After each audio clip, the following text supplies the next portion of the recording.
30 বছর রমজানের ঈদে মার্কেট করে দিবেন, খালি 1 বছর যদি বলেন এইবার ব্যবসা বাণিজ্য খারাপ, হাতের অবস্থা খারাপ, তখন দেখেন ওর নিমো খারামি ডায়লগ দেখবেন। শোকেসে কিন্তু কাপড় চোপড় তুলে রাখছে কতগুলো হিসাব ছাড়া, তারপরে বলবে কোন বছর আবার শান্তি মতো ঝগড়া না করে মার্কেট করে দিছো। আমি জানি না, আমার ছোট বোনের বিয়ে হয়নি, স্বামী কত ভালোবাসে, শুনেছি প্রথম রোজায় মার্কেট করে দিছে, আর কয়েকদিন পরে ঈদ হবে, আমার ভাগ্যে একটা নতুন কাপড় জোটে না, আমার পোড়া কপাল, বিয়ে হয়ে জীবনটাই শেষ। এরকম আছে না? নারীদের সবচাইতে বড় দোষ এটা, স্বামীর নাশুকরিয়া আদায় করে। এত পাওয়ার পরে, এত খাওয়ার পরে, এত দেওয়ার পরেও 19-20 হয়ে গেলে স্বামীকে আর সহ্য করতে পারে, স্বামীর বদনাম ছড়ায়। কথা কন? অবশ্য আপনাদের এলাকায় এরকম মহিলা নাই। যুবক তোমরা কি মন খারাপ করছো? রাগ করো না সোনা যুবক, তোমরা প্রেম ভালোবাসা করবা স্ত্রীর সাথে। বিয়ের আগে অবৈধ কোনো প্রেম ভালোবাসা করা জায়েজ নাই, হারাম। বিয়ের আগে অবৈধ প্রেম ভালোবাসা করা জায়েজ না হারাম? বাস বিয়ে কর, বিয়ে করার পরে নিজের প্রিয়তমা স্ত্রীকে ভালোবাসো। আচ্ছা আপনারা বলেন তো, বান্ধবীর মুখে ফুসকে তুলে খাওয়াইলে অনেকগুলো নেকি না? কত? 500 একটা নেকি? কথা কয় না।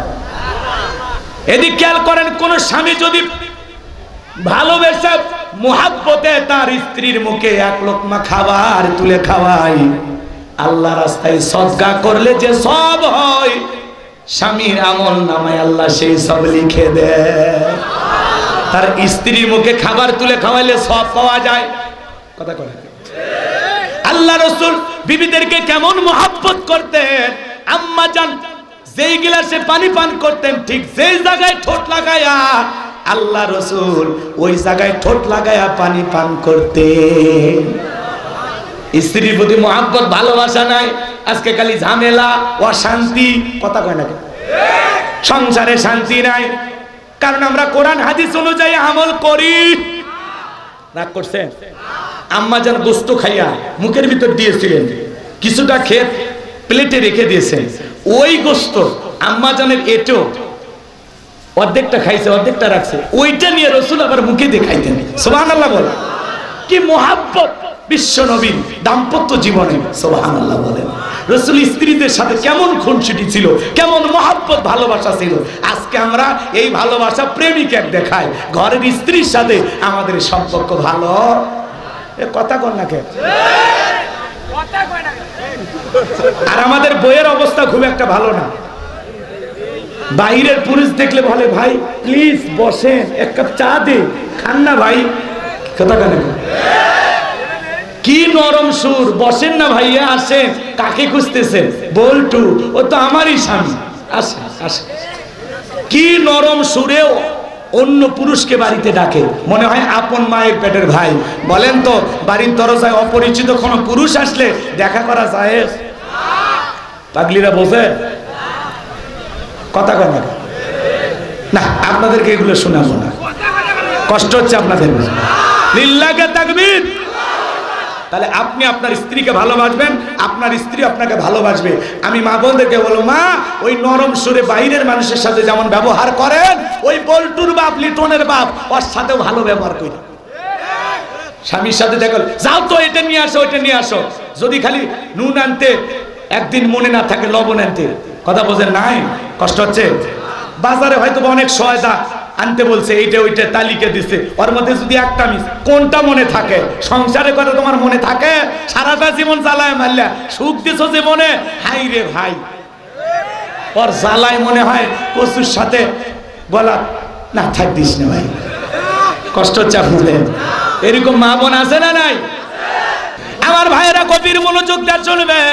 মা বোনদের বলে যাই, মা এই দুনিয়ার সবচেয়ে ভালোবাসার মানুষ আপনার স্বামী। স্বামীর বিরুদ্ধে বদনাম ছড়ায় লাভ নাই, স্বামীর বিরুদ্ধে মিথ্যা কথা বলে লাভ নাই, স্বামীকে নিয়ে অন্য মানুষের কাছে উপহাস করে লাভ নাই। কথা বলেন ঠিক কি না? আমার ভাইয়ের, আমি যে কথা বলতে চাচ্ছিলাম, মাঝে মাঝে যুবকেরাও স্বপ্ন দেখে। অনেক যুবক দেখবেন ঘরের চতুর্দিকে নায়িকাদের ছবি। কথা কয় না কেন? ঘুমানো রাখবে ঘুমানোর একবার আগে ওই নায়িকাদের ছবির দিকে তাকায় আর বলে, আরে এরকম একটা বউ যদি পাইতাম। স্বপ্নে দেখে ওই নায়িকা ওর বুকের ওপর। কথা বলেন ঠিক কিনা? এখনকার যুবকেরা আছে না এরকম? আছে না নাই? এক যুবক বাপরে বাপ প্রেমিকাকে একটা ডাব কিনে দিয়া ডাবের ভিতরে প্রেমিকা পাইপ লাগায় খাইতেছে। এই ছেলে আবার প্রেমিকার মুখের ভিতরে পাইপ দিয়ে খাইতেছে। এখনকার ডিজিটাল যুবক আল্লাহকে ভুলে গেছে, রসুলকে ভুলে গেছে, কোরআন হাদিস বাদ দিয়া অধিকাংশ যুবক আছে দুনিয়ার রং তামাশায় মেতে। এই মোবাইলের ভিতরে কত অশ্লীল ভিডিও দেখে। কথা বলেন। সারা রাত মোবাইলে সেটিং করে, গান বাজনা শোনে। এরকম যুবক অবশ্য আপনাদের এলাকায় নাই। মোবাইলটার ওজন কম, কিন্তু এই মোবাইল দিয়ে পাপের ওজনটা অনেক বেশি। হে যুবক, ঘরের দরজা বন্ধ করে তুমি যে মোবাইলে ছবি দেখতেছো, অশ্লীল গান শুনতেছো, অশ্লীল ভিডিও দেখতেছো, কেউ দেখতেছে না, কেউ দেখতেছে না মনে করতেছো, কিন্তু কেউ না দেখলে একজন দেখতেছেন, তিনি কে? তোমার কাঁধে থাকা ফেরেশতা কিরামান কাতিবিন ইয়ালামুনা মা তাফআলুন, তারা তো লিখতেছে। হে যুবক, তুমি যদি আল্লাহকে ভয় করতা তাহলে ওই গোপন রুমের ভিতর কেন ওপেনেও তুমি পাপ করতে পারতা না। কথা বলে ঠিক না? এজন্য অন্তরে কার ভয় আনতে হবে? আজকে অশ্লীল গান বাজনা শোনো, পাগল হয়ে গেছো। এই দিক ত্রিং বিরিং গান বাজনা নিয়ে পাগল হয়ে গেছে যুবক। মোবাইলে সারা রাত বান্ধবীর সাথে চ্যাটিং করে, হ্যালো জান, খাইছো, ঘুমাইছো, কি করতেছো? মেয়ে যখন রাগ করে বলে আজকে আমি খাবো না, তখন বলতেছে তুমি না খাইলে আমিও খাবো না। নিজের মা খাইছে কিনা খবর নেয় না, নিজের বাবা খাইছে কিনা খবর নেয় না, আর বান্ধবী না খাইলে ওই যুবকের মুখে খাবার ওঠে না। এমন যুবক আছে না নাই? এই মোবাইলের কারণে যুব সমাজ নষ্ট হয়ে গেল। কথা কন না? পরনে টাকা, এদিক খেয়াল করেন, পরনে কাপড় চোপড় থাকার না থাক, মোবাইল ছাড়া আর দিন চলে না। এরকম যুবক আছে না নাই? দেশে মোবাইল আইছে, চিঠি বন্ধ হইয়াছে, দিওয়ানা বানাইছে, পোলা মাইয়ার মনের কথা ভাসে বাতাসে। না থাক, বলবো না। এগুলো আপনাদের রাগ কইরেন না, এগুলো যুব সমাজকে সচেতন করার জন্য আমরা দুই একটা গাই। কথাকে বোঝা গেল? যুবকদের সাইজ করা দরকার আছে না? দেশে মোবাইল আইছে, চিঠি বন্ধ হইয়াছে, দিওয়ানা বানাইছে, পোলা মাইয়ার মনের কথা ভাসে বাতাসে। ও দেখো পোলা পানের মন বাদা ফেসবুকে এখন, ও দেখো পোলা পানের মন বাদা ফেসবুকে এখন, মোবাইলে চ্যাটিং কইরা কাটাই সারাক্ষণ।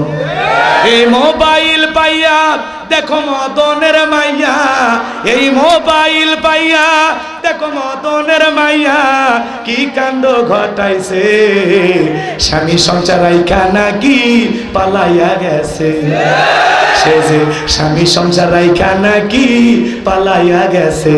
দেশে মোবাইল আইছে, চিঠি বন্ধ হইয়াছে, দিওয়ানা বানাইছে, পোলা মাইয়ার মনের কথা ভাসে বাতাসে। দেশে টিকটক আসিয়া সব গেল ভাসিয়া। মহিলা মানুষ রান্না করতেছে নুডলস। ভাই হ্যালো গাইস, দেখেন কিভাবে নুডলসটা রান্না করতে হয়। মনে হয় থাপড়ায় দাঁত ফেলে দিয়ে। কথা ঠিক কিনা? বাচ্চার সুন্নতে খাতনা করতেছে, তাও টিকটক। তুমি কি ব্যথা পাচ্ছ? কত বড় শয়তান, চিন্তা করে। মানুষ কত নির্লজ্জ বেহায়া হয়ে গেছে। কথা বলে ঠিক কিনা? রাগ করছেন? দেশে টিকটক আসিয়া সব গেল ভাসিয়া, সিদ্দিক সোরা নায়ক হইছে আইডি খুলিয়া।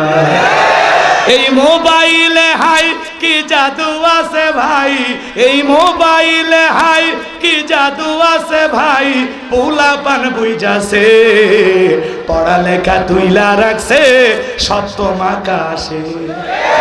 পড়ালেখা তুইলা রাখছে সপ্তম আকাশে, দেশে মোবাইল আইছে সিটি বন্ধ হইয়াছে, দিওয়ানা বানাইছে পোলা মাইয়ার মনের কথা হাসে বাতাসে। মোবাইল পাইয়া যুবক মানুষের সমালোচনা ফেসবুকে করে, একথা বলে না কেন? কারো বিরুদ্ধে কোনো কিছু পোস্ট করার আগে, কারো বিরুদ্ধে কোনো কিছু সমালোচনা করার আগে বিষয়টা সঠিক না ব্যাঠিক, সত্য না মিথ্যা, এটা ফেক নিউজ নাকি সঠিক নিউজ আপনার জানার দরকার আছে না? সত্য মিথ্যা যাচাই বাছাই না করে তুমি চালিয়ে দিলাম। আমি মানুষের সমালোচনা নিয়ে ব্যস্ত থাকি, সব সময় মানুষের সমালোচনা, অমুক খারাপ তমুক খারাপ, হে ভালো না সে ভালো না। আরে ভাই, মানুষের এত সমালোচনা করার সময় আছে? মানুষকে নিয়ে এত ভাবার সময় আছে? আমি তো নিজেকে নিয়ে ব্যস্ত থাকবো। আমি তো এই দুনিয়ার সবচেয়ে বড় পাপী, আমি তো দুনিয়ার সবচেয়ে বড় অপরাধী। আমি নিজের আত্মসমালোচনা করব। আমার জীবনে তো তুলুটে দিয়ে ভরা, আমি তো অনেক গুনাহ করেছি, আমি তো অনেক মিথ্যা কথা বলেছি, আমি তো মানুষের ক্ষতি করেছি, আমি তো নিজেকে নিয়ে ব্যস্ত। মানুষের সমালোচনা করার সুযোগ তো আমার হাতে নাই। আমি কেন এত মানুষের সমালোচনা করি? আমি কেন মানুষকে নিয়ে এত চিন্তা করি? আমি যা চিন্তা করব ভালো চিন্তা করব, কাউকে নিয়ে কোনো মন্দ সমালোচনা করব। যারা সমালোচনাকারী এরা যাবে সাকর নামক জাহান্নামে, কথা বলে ঠিক কি না? ফেসবুকে আলেমদের সমালোচনা করে, ইসলামপন্থী আল্লাহওয়ালাদের সমালোচনা করে, এক হুজুর আর এক হুজুরের সমালোচনা করে, এক ভাই আর এক ভাইয়ের সমালোচনা করে। এই জন্য সকলের পায়ে হাত দিয়ে অনুরোধ করি, দয়া করে সমালোচনা বন্ধ করুন। কারো বিরুদ্ধে আমরা কখনো ফেসবুকে সমালোচনা করব না। আল্লাহ বোঝার তৌফিক দান করুন। জোরে বলুন আমিন। কষ্ট হচ্ছে আপনাদের? আমার ভাইয়েরা, যে কথা বলতে চাচ্ছিলাম গভীর মনোযোগ দিয়ে শুনবেন, হৃদয়ের কান পেতে কথাগুলো শুনবেন।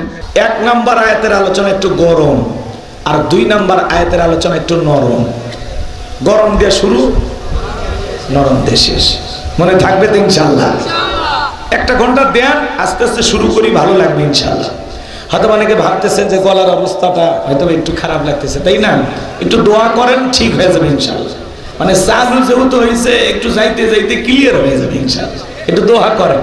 প্রতিদিন মাহফিল তো কথা বলতে বলতে বোঝেনি তো অবস্থা খারাপ, তারপরে গলা ফাটুক আর চিরু বলবেন নাকি?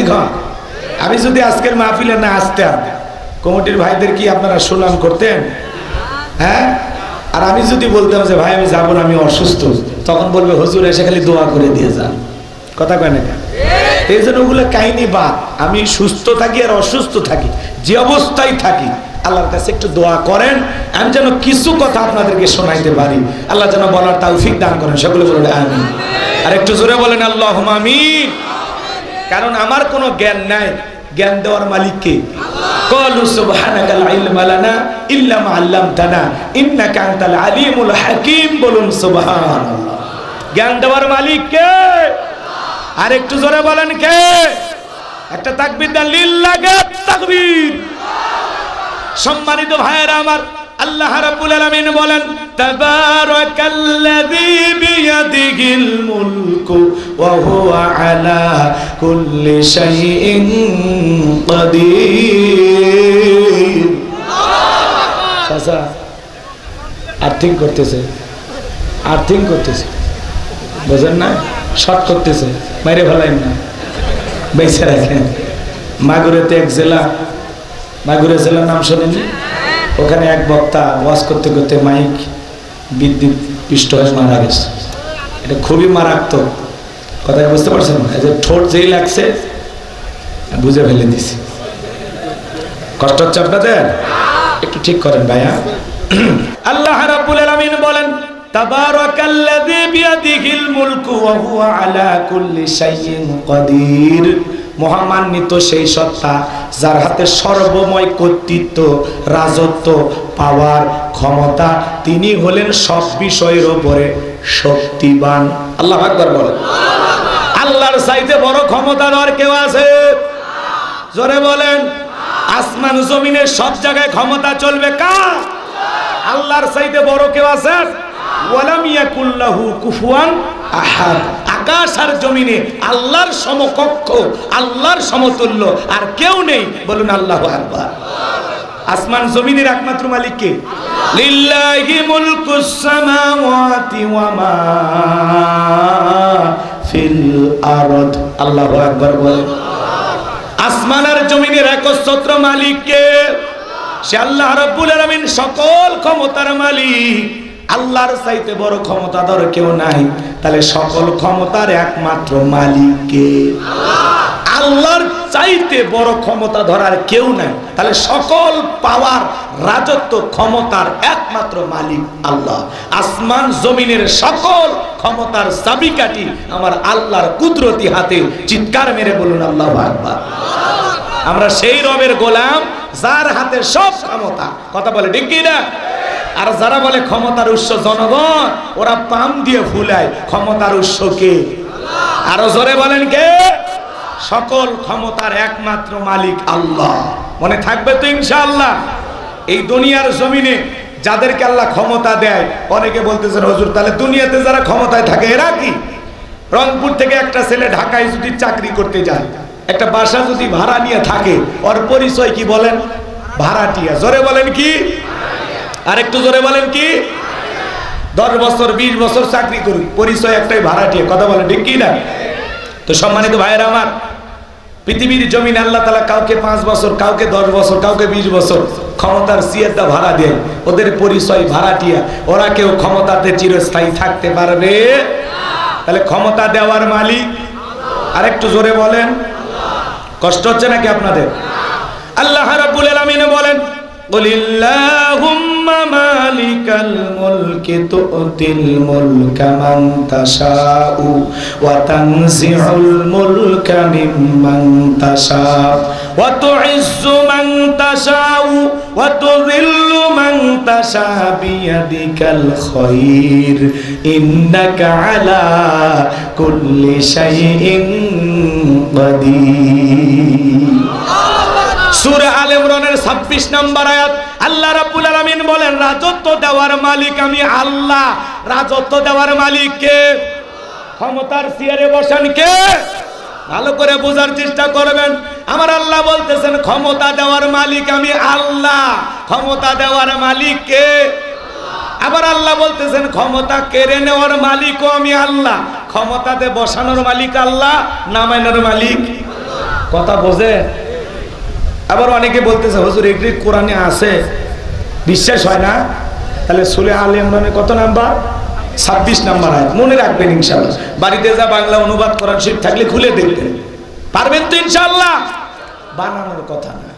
আল্লাহ বলতেছেন রাজত্ব দেওয়ার মালিক আমি আল্লাহ, ক্ষমতা দেওয়ার মালিক আমি আল্লাহ, কেড়ে নেওয়ার মালিক আমি আল্লাহ। ক্ষমতা দিলেই যে তাকে সম্মান দেওয়া হলো এমনটা নয়। ক্ষমতার সম্মান দুইটা ভিন্ন জিনিস। কথা বলে ঠিক কিনা? এই পৃথিবীর জমিনে অনেক মানুষকে আল্লাহ তাআলা ক্ষমতার চেয়ারে বসায়াও জুতার বাড়ি খাওয়ায়া বিদায় করছে। কথা বলে ঠিক কিনা? এই পৃথিবীর জমিনে অনেক মানুষকে আল্লাহ ক্ষমতার চেয়ার দান করার পরেও লাঞ্ছিত করেছে। কথা বলেন না কেন? শ্রীলঙ্কা দেশের নাম জানেন তো আপনারা? খুব সুন্দর একটি দেশ, প্রাকৃতিক দিক দিয়ে অনেক সুন্দর। এদিক খেয়াল করেন, এই শ্রীলঙ্কাতে যারা ক্ষমতার চেয়ারে বসে শ্রীলঙ্কার মানুষের উপরে জুলুম করেছিল, অত্যাচার করেছিল, জনগণ এত অতিষ্ঠ হয়েছে ওদের জুলুমে, নেতাকে বাগে পাইয়া নেতার কাপড় খুলে ল্যাংটা করে ক্ষমতার চেয়ার থেকে নামাইছে। কথা বলে ঠিক কিনা? ভাগ্যিস ভালো সেদিন হাফ প্যান্ট পরা ছিল, কাপড় খুলে নিছে জনগণ। তাহলে এই জন্য জুলুম করতে নাই। কথা বলে ঠিক কিনা?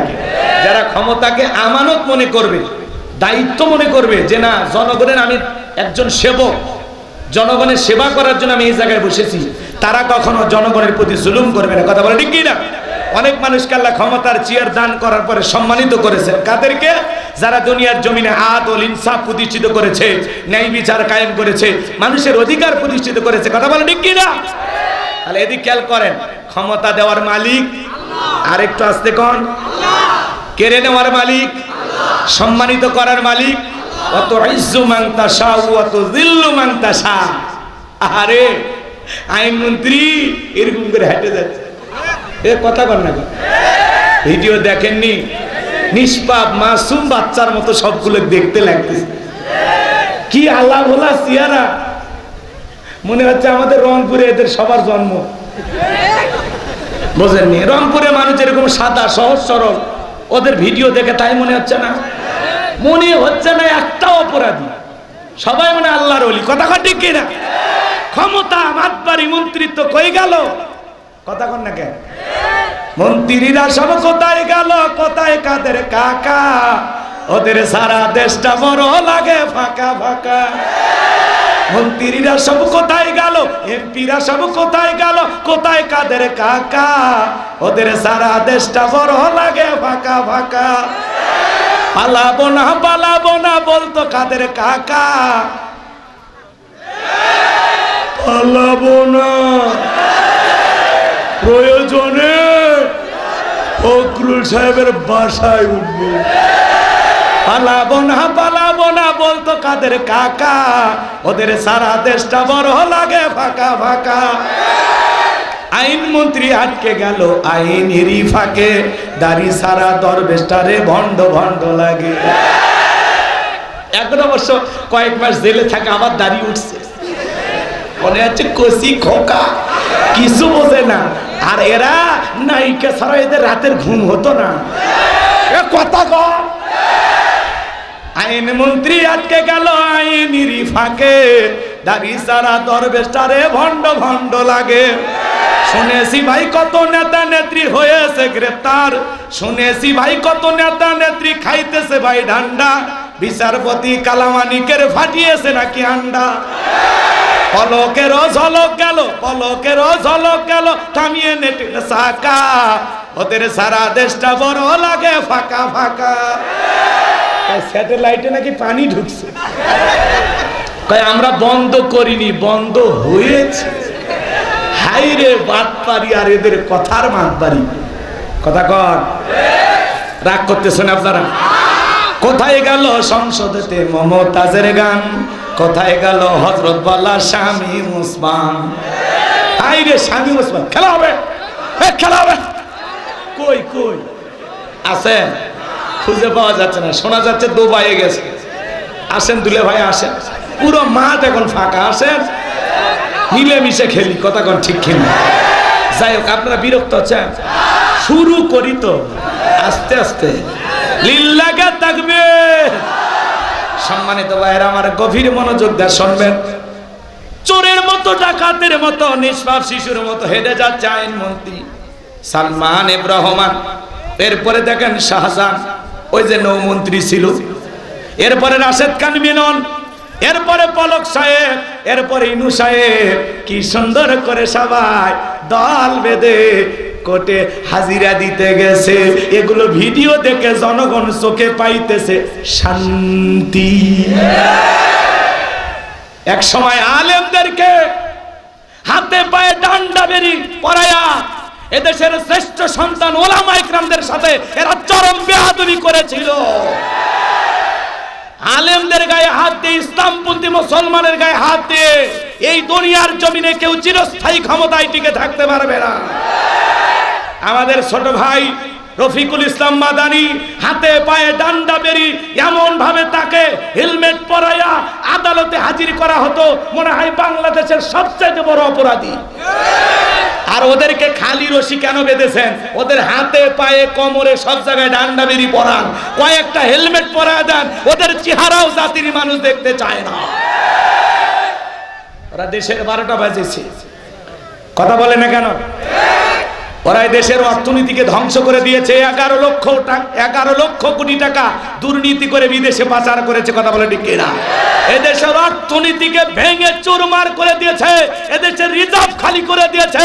এদেশের মানুষের কাঁধের ওপরে পাহাড় পরিমাণ ঋণের বোঝা চাপিয়ে দিয়েছে ওরা। উন্নয়নের মেগা প্রকল্পের কথা বলে মেগা দুর্নীতি করেছে। কথা বলে ঠিক কিনা? রাগ কইরেন না, খালি রাস্তাঘাট আর 2-4টা কিছু দেখে ভাইবেন না, অনেক ক্ষতি করছে। কথা বলেন ঠিক কিনা? এই জন্য হয়তো আমরা অনেকেই দুনিয়ার আদালতে বিচার কতটুকু হবে আমরা জানি না, কিন্তু এই দেশের জনগণের জানমান নিয়ে যারা খেলেছে আল্লাহর আদালতে ওদের বিচার হবে। জোরে বলেন কার আদালতে? যারা ট্রাইব্যুনাল গঠন করেছিল আজকে ওই একই ট্রাইব্যুনালে ওদের বিচার হবে। কোরআনের পাখি আল্লামা সাইদি হুজুরের বিচার করেছিও তোমরা। কথা বলে ঠিক কিনা? নির্দোষ মানুষটাকে আরে 13টা বছর বন্দি করে রেখেছিল। কথা কন না কেন? মানুষ ইতিহাস ভোলেনি। আলেমদের সেই নির্যাতন জুলুমের কথা আজও মানুষ ভোলেনি, ভুলবেও না। এই জন্য আলেমেরা যখন এই কায়দায় হাজির হতো আদালতে, হাতে পায়ে ডান্ডা বেরি, জাতির মানুষ আফসোস করত, কান্না করত, দোয়া করত, আর এদেরকে দেখে মানুষ হাসে। কথা কয় না কেন? আমার ভাইয়েরা গভীর মনোযোগ দিয়ে শুনবেন। এই জন্য দুনিয়ার জমিনে মাতবাড়ি করতে নাই, তাকাব্বুরি করতে নাই। বেগম মতিয়া চৌধুরী মারা গেছে, কবরের জায়গা পর্যন্ত খুঁজে পাচ্ছে না। জনগণ বলতেছে এই জায়গায় কবর দিতে দেব না। পরিশেষে বাধ্য হয়ে তার স্বামীর পাশে তাকে কবর দেওয়া হলো। কথা কোন ঠিক কিনা? এই জন্য বাজান জনগণ এতটা ক্ষিপ্ত হয়ে গেছে, এই জনগণের সাথে জুলুম করা, যারা জুলুম করেছে, অত্যাচার করেছে, এদেশের মানুষের যারা জানমাল নিয়ে খেলেছে, অবশ্যই তাদের বিচার একদিন বাংলাদেশে হবে। আমার ভাইরা চলেন সামনের দিকে যে আমি যে কথা বলতে চাচ্ছিলাম। তাহলে সকল ক্ষমতার মালিক কে? তাহলে ক্ষমতা দেওয়ার মালিক কে? কেড়ে নেওয়ার মালিক কে? সম্মানিত করার মালিক কে? লাঞ্ছিত করার মালিক কে? সকল কল্যাণের চাবিকাঠি কার হাতে? আর তিনি হলেন সর্ববিষয়ে শক্তিমান। বলেন আল্লাহু আকবার। সে আল্লাহ রাব্বুল আলামিন বলতেছেন তাবারাকাল্লাযী বিয়াদিহিল মুলকু ওয়া হুয়া আলা কুল্লি শাইইন কাদির। মহামান্বিত সেই সত্তা যার হাতে সর্বময় কর্তৃত্ব, রাজত্ব, পাওয়ার ক্ষমতা, তিনি বলেন সর্ববিষয়ে শক্তিমান। তাহলে সকল ক্ষমতার একমাত্র মালিককে ভালো করে বোঝার চেষ্টা করবেন। এই পৃথিবীর জমিনে আল্লাহ রাব্বুল আলামিন এক নয়, দুই নয়, 4 জন মানুষকে পুরো পৃথিবীর রাজত্ব পাওয়ার ক্ষমতা দিয়েছিলেন। পুরো পৃথিবীর ক্ষমতা তো পাওয়া দূরের কথা, ছোটখাটো এলাকার নেতা হলে আর গরমে থাকা যাইতো না। আমার চিনিস পার্টি নেতার কি গরম, আমাকে চিনিস, আমি অমুক নেতার আপন খালাতো বোনকে বিয়ে করেছি, কি হাইব্রিড পরিচয়। কথা কয় না? এ দেশে যে কত ধরনের মানুষের জন্ম হয়েছিল। এদেশের সাবেক প্রধানমন্ত্রী গর্ব করে বলতো আমার বাড়ির পিয়ন 400 কোটি টাকার মালিক। এটা গর্বের বিষয় না লজ্জার বিষয়? এ জোরে বলেন। চিন্তা করেন, যে মেট্রো রেল ঠিক করার কথা 350 কোটি টাকা লাগবে, মাত্র কয়েক কোটি টাকা দিয়ে ওটা ঠিক হয়ে গেছে। কথা কয় না কেন? এই ধরনের নানান কথা এদেশে আমরা শুনেছি। কথা বলেন ঠিক কিনা? হেলিকপ্টার দিয়ে পানি দিয়েছি, আর মারা গেছে শিশু ছাদের উপর খেলতে গিয়ে। কি ওই জায়গায় মনে হয় ওই গাজার বোমা এসে পড়ছে? হ্যাঁ, হাইরে তামাশা এই জাতির সাথে। এই ছাত্র আন্দোলনে 105 জন শিশু মারা গেছে। সর্বমোট 1523 জন মানুষের তালিকা হয়েছে। তালিকা ছাড়া না জানি কতজন মারা গেছে। ভ্যানের উপরে লাশ তুলে আগুন ধরে দেওয়া হয়েছে। কথা বলে ঠিক কি না? এতটা জুলুম মানুষ কেমনে করতে পারে? আপনারা দেখেছেন পুলিশের ভ্যান থেকে একটা ছেলেকে কিভাবে টেনে ফেলে দিয়েছে। কথা বলেন না কেন? তখনও লড়তেছিল, তখনও লড়তেছিল, বেঁচে ছিল। আহারে, পাখির মতো মানুষকে গুলি করে হত্যা করা হয়েছিল। কথা বলেন ঠিক কিনা? এই জন্য এতটা জুলুম করতে নাই। অনেকে বারবার বলতেন হুজুর এরা তো মৃত্যু পর্যন্ত বেঁচে থাকবে, ক্ষমতায় টিকে থাকবে। দেখেন আল্লাহ কখন কি করবে এটা আল্লাহ ভালো জানে। কথা বলেন ঠিক কিনা? আমরা বারবার আন্দোলন করেছিলাম, আর বলেছিল এই দেশের জনগণ পদত্যাগ করেন।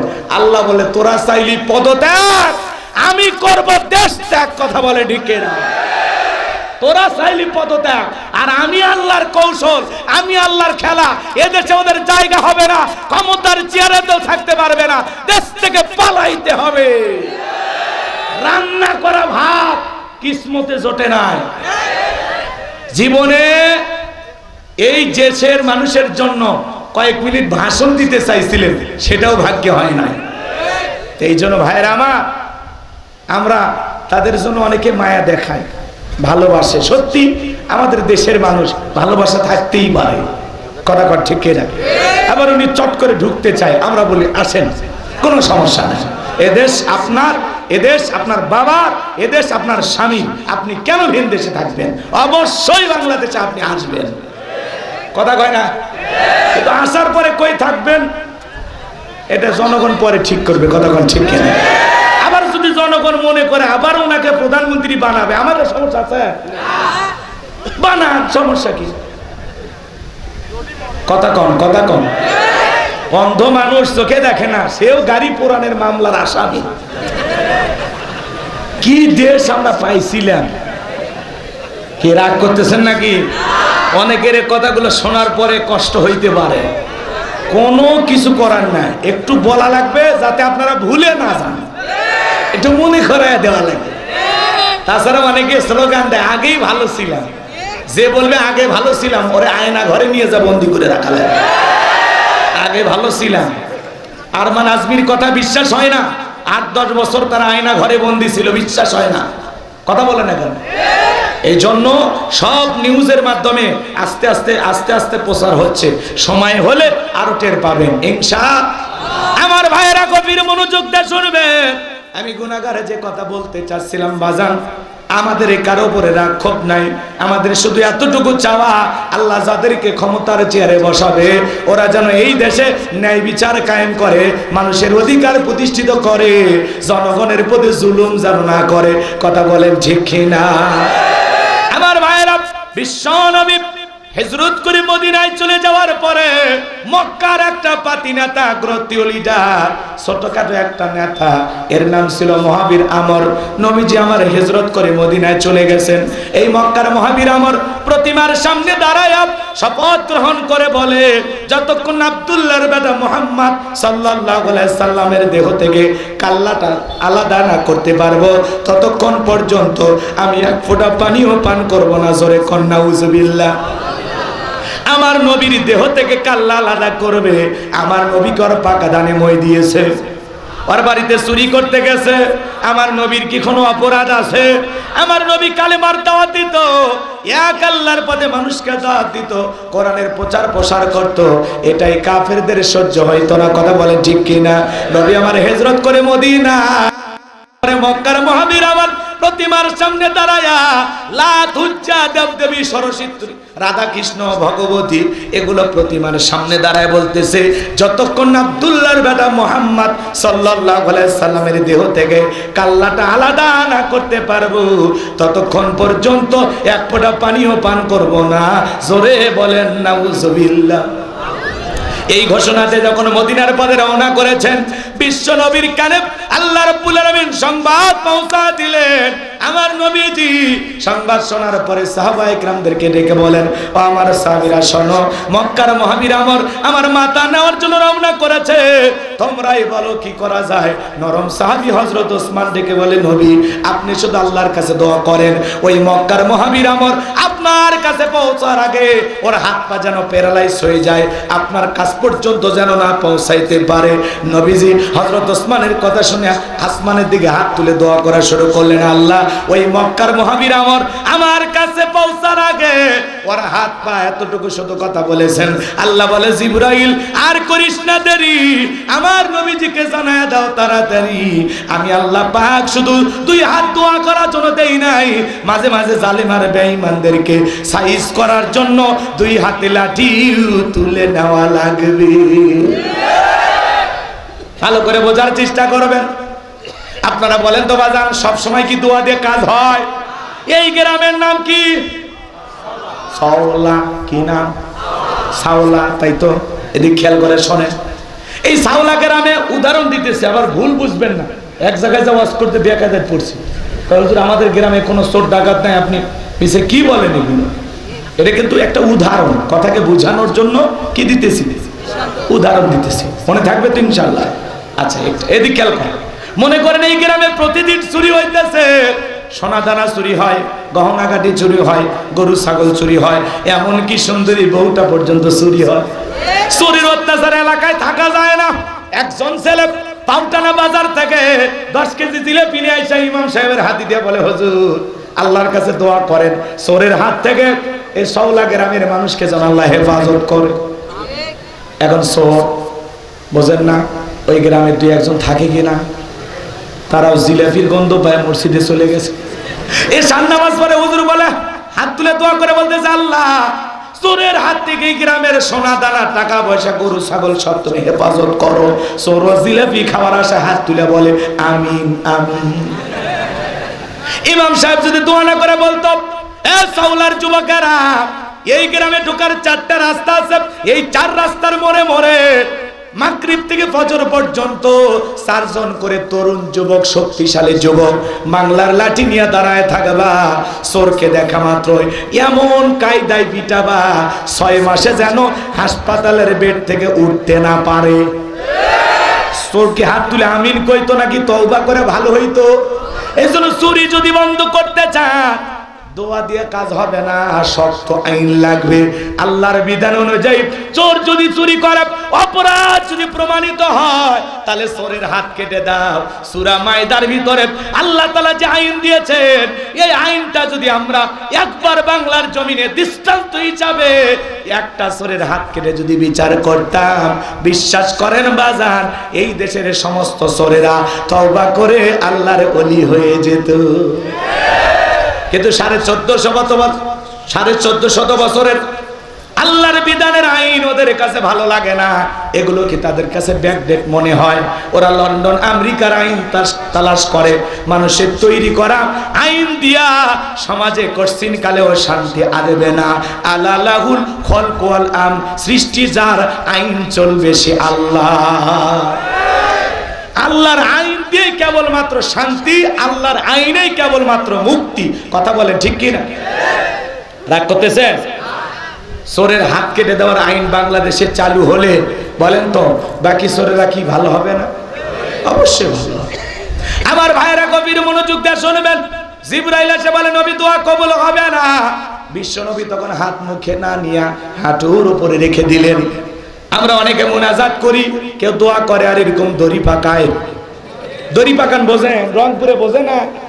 অবশ্যই বোঝে। আমার বাড়ি গাইবান্ধা, আমাদের এলাকাতে তাই বলে, দড়ি পাকান বোঝেন না? বোঝেন? আচ্ছা, কেউ মুনাজাত করার সময় দড়ি পাকায়, কেউ আবার প্রেসার মাপে, কেউ আবার চুপচাপ এইভাবে থাকে। আবার যারা যুবক চালাক, এরা হাত তোলে না। হুজুর যখন বলে আমিন, তখন বলতেছে আমিন। হুজুর সেই মুনাজাত হয়েছে, ও দোয়া ধরছিল, হাত লাগিয়ে যাবে, কষ্ট হবে, পরিশ্রম হবে, এজন্য চুপচাপ বসেছিল।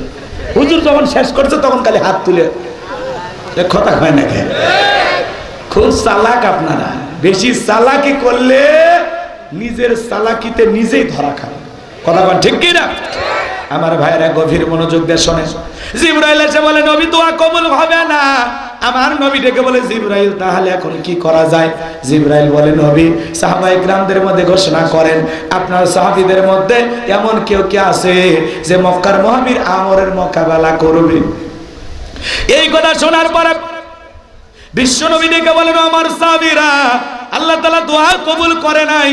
তোমাদের মধ্যে এমন কেউ কে আছো যে মক্কার মহাবীর আমরের মোকাবেলা করবা? বিশ্ব নবীর কোন সাহাবী দাঁড়ায় না, হযরত আলী দাঁড়িয়েছে। আমার নবী ডেকে বলে, আলী তুমি ছোট মানুষ, না বুঝে দাঁড়াইছো। তুমি কি জানো ওই মক্কার মহাবীর আমর এক বেলা খাবার খাইয়ে 21 কেজি 3.5 মণ ওজনের তরবারি নিয়ে যুদ্ধ করে।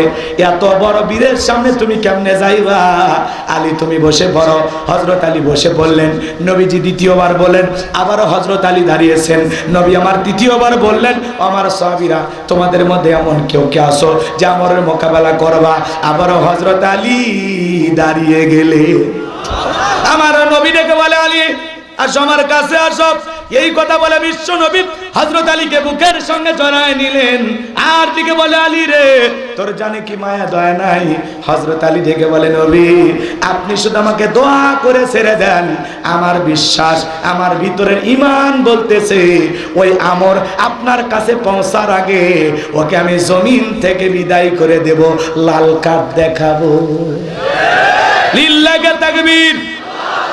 ঈমানের একটা পাওয়ার থাকা দরকার আছে না? না? যে ঈমান প্রয়োজনে জ্বলে ওঠে না, যে ঈমান সত্য ন্যায়ের কথা বলে না, যে ঈমান অন্তরে নাই, যে ঈমান অন্তরে নাই, মুখে ফোটায় কথার কলি, কিভাবে তারে বলো ঈমান বলি, কিভাবে তারে বলো ঈমান বলি।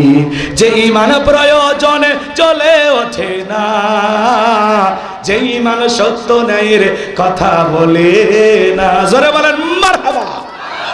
কষ্ট হয় নাকি আপনাদের? আমার নবী ডেকে বলে, আলী খালি হাতে দোয়া করলে চলবে না। ওসমান তোমার বাড়ি কি তরবারি আছে? হযরত ওসমান ডেকে বলে, নবী আমার বাড়িতে তরবারি আছে 27 ইঞ্চি লম্বা। এখন তো তরবারি থাকলে বলবে জঙ্গি। কথা কয় না? জঙ্গির নাটক ওরা বানাইতো। মিশে একটা বাড়ি ঘেরাও করে 2-3টা হুজুর আগে ঢুকে দিয়ে কয়েকটা অস্ত্র শস্ত্র রেখে পরে মিডিয়াতে ফলাও করে প্রচার করতো, এরা জঙ্গি, অমুক টিমের লোক, অমুক গ্রুপের লোক। কথা কর না কেন? জঙ্গি জঙ্গি নাটক দিয়ে দেশের মানুষকে আতঙ্ক ছড়াইতো। ইস্যু এ তো চাচা সব বোঝে, মুরব্বী সেই বুদ্ধি। হ্যাঁ মুরব্বী, ঠিক আছে। এই আপনার হাসিনকে কষ্ট হচ্ছে? লিল্লাহি তাকবীর। আমার ভাইয়েরা, হযরত ওসমান তরবারি এনে দিলেন, নবীজি হযরত আলীর হাতে তরবারি দিয়ে দিলেন। এইবার হযরত আলী তরবারি পায়া মারছে দৌড়। আমার নবী ডেকে বলে, আলী এত জোরে দৌড় মারতেছো ব্যাপারটা কি? ডেকে বলে, নবী আপনার মাথা নেওয়ার ঘোষণা করে অনেক আগে রওনা করেছে। আমি চাই আপনার চেহারা দেখার আগে ওরে আমি জমিন থেকে বিদায় করে দেব। এই কথা বলে হযরত আলী দৌড়াইতেছেন। দৌড় মারতে মারতে মারতে মারতে আমরের মুখোমুখি হয়ে গেছে। এইবার হযরত আলীকে দেখা মাত্র আমর দেখে বলে, কিরে পিচ্ছি আলী, তুই কেন আমার সামনে? হযরত আলী বলতেছে, পিচ্ছি নাকি পরে বুঝাইতেছি। আল্লাহু আকবার বলেন। কথায় আছে ছোট মরিচের ঝাল বেশি। হযরত আলী তরবারিটা দিয়ে দাগ টানতেছেন। দাগ টানা একটানা বোঝেন তো? আর একটা দোয়া পড়তেছেন। এই দোয়া পরে বাড়ির চতুর্দিকে যদি পানি ছিটায় দিতে পারেন অথবা বাড়ির চতুর্দিকে ফু দিতে পারেন, বড় বড় দুর্ঘটনার হাত থেকে আল্লাহ আপনার পরিবারের সবাইকে হেফাজত করবেন। কি সেই দোয়া শুনবেন না? অপেক্ষা করেন, এদিক খেয়াল করেন। হযরত আলী এবার দাগ টানতেছে, এরকম দাগ। দাগটা দেওয়ার পরে তরবারিটা উঁচু করে বলতেছে, এই কাফেরের বেটা আমর, তোর যদি সাহস থাকে দাগটা পার হয়ে নবীজির কাল্লা নিতে যা। এ আয় আয়, খালি দাগটা পার হয়ে দেখা। এ আয়, খেলা হবে। আয় আয়, কি হবে? কি হবে? রাগ করছে? হযরত আলীর কথা শুনে আমরের অবস্থা, কথা কয় নাকি, ওই পাগল হয়ে যাচ্ছে। কি রে ছোট মানুষ কয় কি? হযরত আলী বলছে, বাপের বেটা হয়ে থাকলে খালি দাগটা পার হয়ে দেখা। আল্লাহু আকবার বলেন। বাড়িতে ঢুকছে চোর, আর বাড়িওয়ালা ল্যাংরা, পাই নাই কি নাই, কিন্তু টের পাইছে চোর ঢুকছে। কিছু না পারুক, খালি জবান দিয়ে যদি ওই বাড়িওয়ালা একটা আওয়াজ দেয়, কে রে, চোর থাকি না ভাগে দৌড় মারে। একটা আওয়াজে অনেক কিছু ঘটে। কথা বলে ঠিক কি না? তুমি কে, আমি কে, কে বলেছে, কে বলেছে? একটা কথা, একটা কথা, স্লিপ অফ টাং, জবানের খালি মারপেস। এক কথায় ক্ষমতা শেষ, একটা কথা। আর ওই যে সাধারণ সম্পাদক, সেতু মন্ত্রী, এদের জন্য অমুক লীগই যথেষ্ট। এটা কোনোদিন একটা রাষ্ট্রের মন্ত্রীর কথা হতে পারে? এদের মানে পাগলামি করতে করতে এমন জায়গায় চলে গেছিল, এই দুইটা কথাই ক্ষমতা। কথা কয় না, কয় রাজাকার নাতিপুতি চাকরি পাবে। এখন ছেলেরা স্লোগান দেয়। এখন এই রাজাকা যাদেরকে ঘৃণিত বানানো হচ্ছে এদেশের মানব, এদিক খেয়াল করেন, যুদ্ধ অপরাধীর মিথ্যা মামলা দিয়া যাদেরকে রাজাকার বলে ফাঁসি দেওয়া হয়েছিল, আজকে সেই রাজাকার শব্দ বাংলাদেশের কলেজ, ইউনিভার্সিটি, বিশ্ববিদ্যালয় সব জায়গার দেয়ালে লেখা। তুমি কে, আমি কে, রাজাকার রাজাকার। চেয়েছিলাম অধিকার, হয়ে গেলাম সরকার। যারা ছিল ক্ষমতায় ওরা হয়েছে সরকার। লিল্লাহি তাকবীর। কি ওয়াজ চলবে না দোয়া করুন? ভয় পাচ্ছেন? ভয়, ভয়ের কোনো কারণই নাই। বেশি ভয় করবেন চাপে যাবে। আমার ভাইরা সামনের দিকে যায়। আমি যে কথা বলতে চাচ্ছিলাম মনে আছে না নাই? হযরত আলী বলতেছে খালি দাগটা পার হয়ে যা। কথা বল না কেন? বাপের বেটা হয়ে থাকলে দাগটা পার হয়ে যা। এই কথা বলে হযরত আলী ধমক দিয়েছেন। হযরত আলী আর আমর বাজা বাজা ভাব। পুরো ঘটনাটাকে আপনারা শুনবেন। কারা কারা শুনবেন দুই হাত তুলে আরেকবার দেখান লিল্লাহে তাকবীর। আমার ভাইরা আল্লাহ রাব্বুল আলামিন বলেন তাবারাকাল্লাযী বিয়াদিহিল মুলকু ওয়া হুয়া আলা কুল্লি শাইইন কাদির। মহামান্বিত সেই সত্তা যার হাতে সর্বময় কর্তৃত্ব রাজত্ব পাওয়ার ক্ষমতা, তিনি হলেন সর্ববিষয়ে শক্তিমান। তাহলে সকল ক্ষমতার মালিক কে? এই পৃথিবীর জমিনে আল্লাহ রাব্বুল আলামিন চারজন মানুষকে পাওয়ার রাজত্ব ক্ষমতা দিয়েছিলেন। এর মধ্যে খেয়াল করেন, এই চারজনের মধ্যে দুইজন হলো ইমানদার আর দুইজন হলো কাফির। ইমানদার দুইজনের মধ্যে একজনের নাম হলো নবী সুলাইমান, যাকে আল্লাহ রাব্বুল আলামিন পুরো পৃথিবীর রাজত্ব পাওয়ার ক্ষমতা দিয়েছিলেন। নবী সুলাইমানকে আল্লাহ তাআলা এত বিশাল রাজত্ব দান করেছিলেন, পিপিলিকার ভাষা পর্যন্ত বুঝতেন। নবী সুলাইমানের ঘটনা ইতিহাস যদি আপনাদের সামনে তুলে ধরি 2-3 ঘন্টা আলোচনা করে শেষ করা যাবে না। আমার একটা টার্গেট আছে, সে জায়গায় আমাকে যেতে হবে।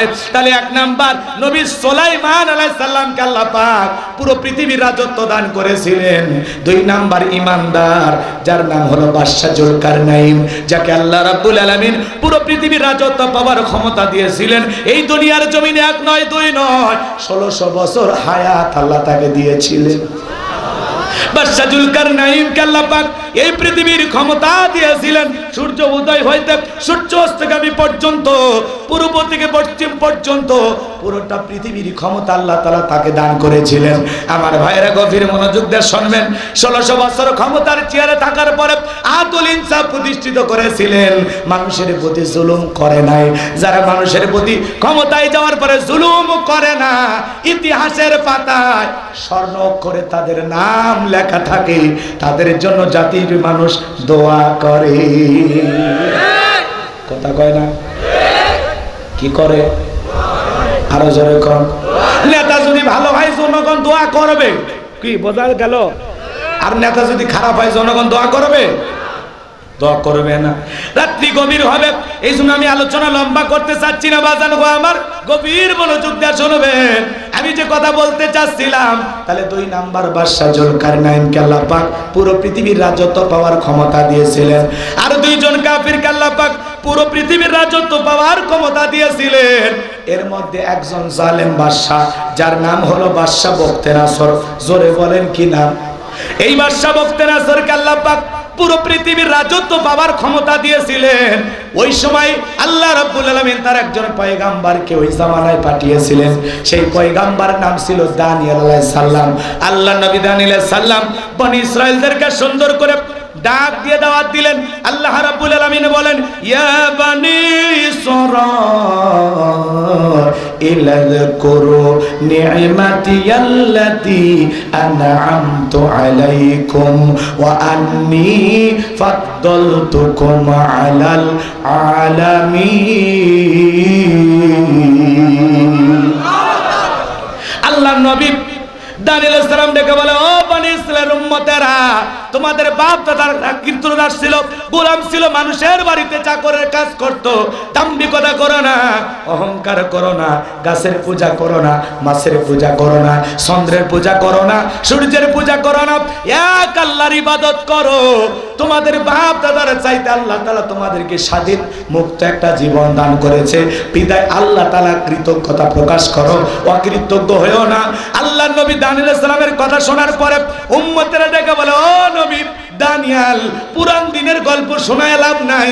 বাপ দাদা কি করেছিল ওইটা আমরা জানতে চাই না।